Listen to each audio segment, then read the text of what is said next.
KaraokeBooks. Moby-Dick, or The Whale. Herman Melville. Audiobook. Chapter 4. The Counterpane. Upon waking next morning about daylight, I found Queequeg's arm thrown over me in the most loving and affectionate manner. You had almost thought I had been his wife. The counterpane was of patchwork, full of odd little party-colored squares and triangles, and this arm of his tattooed all over with an interminable Cretan labyrinth of a figure, no two parts of which were of one precise shade, owing I suppose to his keeping his arm at sea unmethodically in sun and shade, his shirt sleeves irregularly rolled up at various times. This same arm of his, I say, looked for all the world like a strip of that same patchwork quilt. Indeed, partly lying on it as the arm did when I first awoke, I could hardly tell it from the quilt, they so blended their hues together, and it was only by the sense of weight and pressure that I could tell that Queequeg was hugging me. My sensations were strange. Let me try to explain them. When I was a child, I well remember a somewhat similar circumstance that befell me. Whether it was a reality or a dream, I never could entirely settle. The circumstance was this. I had been cutting up some caper or other, I think it was trying to crawl up the chimney, as I had seen a little sweep do a few days previous, and my stepmother who, somehow or other, was all the time whipping me, or sending me to bed supperless, my mother dragged me by the legs out of the chimney and packed me off to bed, though it was only 2 o'clock in the afternoon of the 21st of June, the longest day in the year in our hemisphere. I felt dreadfully. But there was no help for it, so upstairs I went to my little room in the 3rd floor, undressed myself as slowly as possible so as to kill time, and with a bitter sigh got between the sheets. I lay there dismally calculating that 16 entire hours must elapse before I could hope for a resurrection. 16 hours in bed. The small of my back ached to think of it. And it was so light too, the sun shining in at the window, and a great rattling of coaches in the streets, and the sound of gay voices all over the house.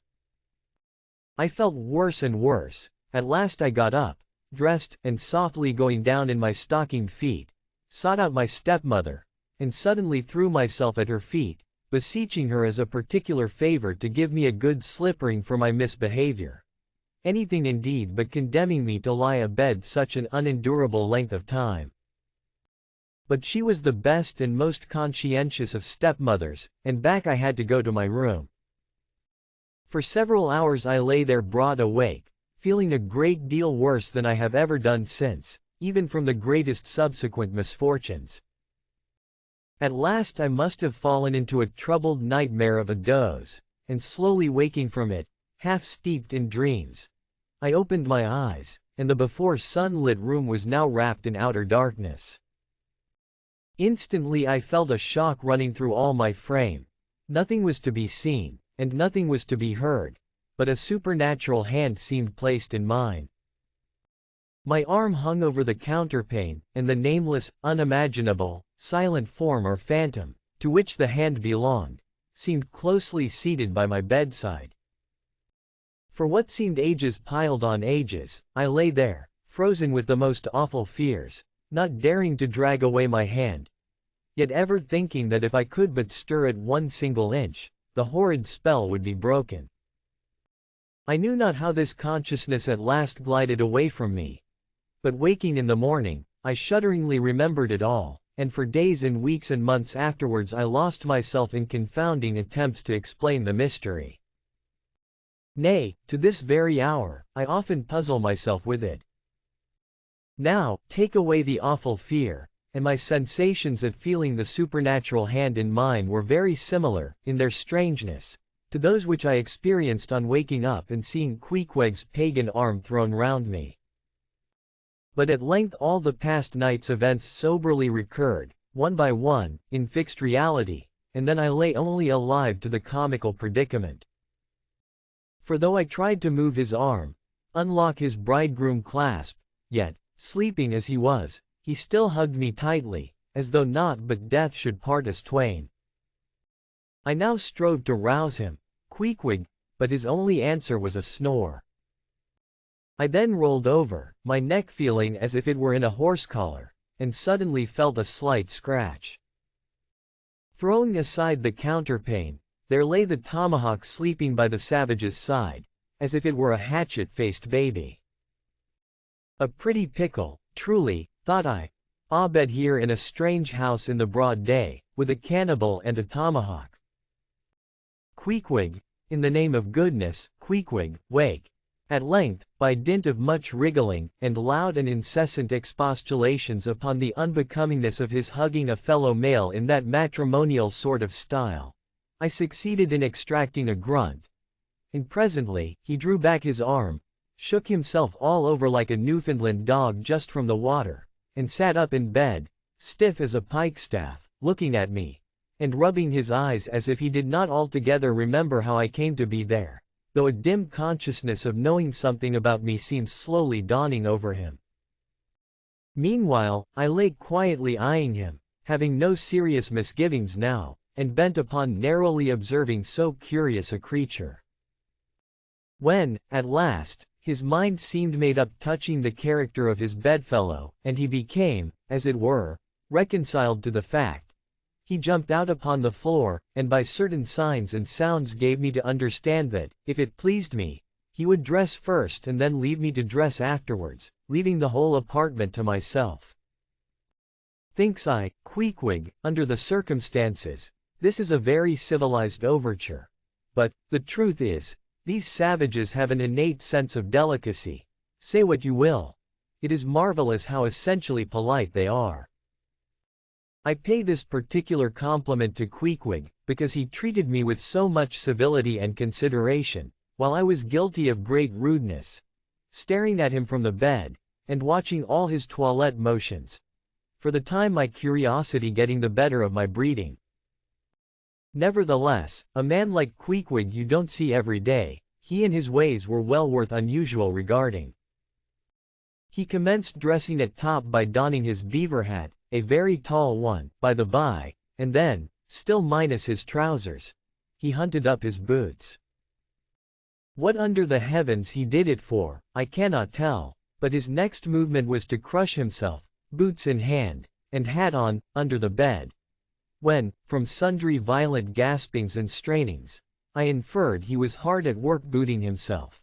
Though by no law of propriety that I ever heard of, is any man required to be private when putting on his boots. But Queequeg, do you see, was a creature in the transition stage, neither caterpillar nor butterfly.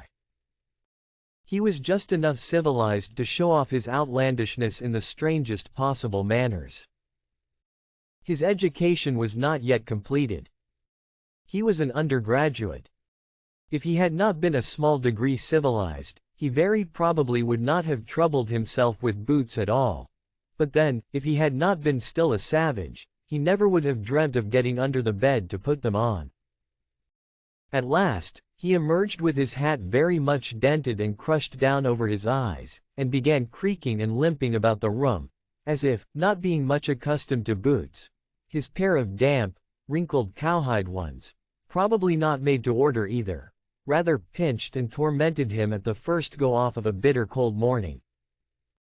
Seeing, now, that there were no curtains to the window, and that the street being very narrow, the house opposite commanded a plain view into the room, and observing more and more the indecorous figure that Queequeg made, staving about with little else but his hat and boots on, I begged him as well as I could, to accelerate his toilet somewhat, and particularly to get into his pantaloons as soon as possible. He complied, and then proceeded to wash himself. At that time in the morning any Christian would have washed his face, but Queequeg, to my amazement, contented himself with restricting his ablutions to his chest, arms, and hands. He then donned his waistcoat, and taking up a piece of hard soap on the wash-stand center table, dipped it into water and commenced lathering his face. I was watching to see where he kept his razor, when lo and behold, he takes the harpoon from the bed corner, slips out the long wooden stock, unsheathes the head, wets it a little on his boot, and striding up to the bit of mirror against the wall, begins a vigorous scraping, or rather harpooning of his cheeks. Thinks I, Queequeg, this is using Roger's best cutlery with a vengeance. Afterwards I wondered the less at this operation when I came to know of what fine steel the head of a harpoon is made, and how exceedingly sharp the long straight edges are always kept. The rest of his toilet was soon achieved, and he proudly marched out of the room, wrapped up in his great pilot monkey jacket, and sporting his harpoon like a marshal's baton. If you liked what you heard, please subscribe to the channel.